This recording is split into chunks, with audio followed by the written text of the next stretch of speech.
নমস্কার বন্ধুরা, বেঙ্গলি কিচেনে আপনাদের সকলকে স্বাগত। আজকে আমরা বানাবো বাড়িতে সিঙ্গাড়ার রেসিপি। সিঙ্গাড়ার রেসিপিটা বানিয়ে নেওয়ার জন্য প্রথমে আমরা ময়দা নিয়েছি। ময়দার মধ্যে সামান্য লবণ, জোয়ান, কালো জিরে এবং পরিমাণ মতন একটু বেশি করে একটু তেল দিয়ে ভালো মতন ময়াম দিতে হবে। হাতে মুঠো করে ময়দাটা নিয়ে দেখতে হবে যে ময়ামটা হয়েছে কিনা। যদি না হয় মুঠো, তাহলে সামান্য একটু তেল দিয়ে আর একটু ময়াম দিয়ে ভালো করে মেখে নিতে হবে। একটু জল দিয়ে নরম করেই মাখতে হবে ডোটা। এই যে কিছুক্ষণ রেস্টে রেখে দিতে হবে, 8 থেকে 1 ঘন্টা। ততক্ষণ আমরা আলুর পুরটা তৈরি করে নেব। কড়াইতে 5 ফোড়নের ফোড়ন দিলাম এবং একটু গ্রেট করে রাখা আদা বা আদার পেস্ট দিতে পারেন। এখানে আলু ছোট ছোট করে কেটে রেখেছিলাম, ওটাকে দিয়ে ভালো মতন ভেজে নিতে হবে। একটু সামান্য জিরে গুঁড়ো, হলুদ গুঁড়ো, লঙ্কা গুঁড়ো। এখানে অনেকে আলুগুলোকে সেদ্ধ করেও পুরটা তৈরি করে, এখানে আমি ভেজে নিয়ে করছি ছোট ছোট করে কেটে।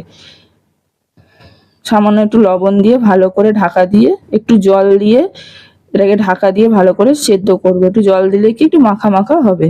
এই যে আলুগুলো সেদ্ধ হয়ে গেছে পুরটা, এবারে এটাকে আমরা একটু সেদ্ধ করে রাখা মটর, একটু বাদাম আর কসুরি মেথি দিয়ে ভালো মতন ভেজে এটাকে পুরটাকে ঠান্ডা করে নেব। আলু সেদ্ধ করলে আপনারা হাত দিয়ে একটুখানি ভেঙে ভাজার সময় আলুগুলোকে দিয়ে দেবেন, তাহলে সেদ্ধ করে রাখা আলু দিয়ে অনেকে করে। লুচি থেকে একটু বড় সাইজের আমরা ডোটাকে ভাগ করে নিয়েছি, দিয়ে এটাকে লুচির মতন একটু বেলে নিলাম, দিয়ে মাঝখান থেকে হাফ করলাম, ছুরি দিয়ে কেটে নিলাম।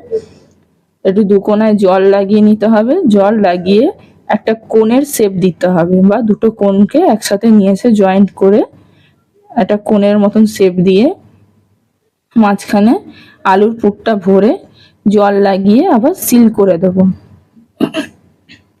এখানে জল লাগিয়ে সিল করতে হবে, নয়তো তেলে ভাজার সময় খুলে যাবে এবং আলুর পুরগুলো বেরিয়ে যাবে। যেন ভালো মতন একটু চেপে চেপে জল লাগিয়ে সিল করে নিতে হবে। এইভাবে আমি সবকটি সিঙ্গাড়া তৈরি করে নেব।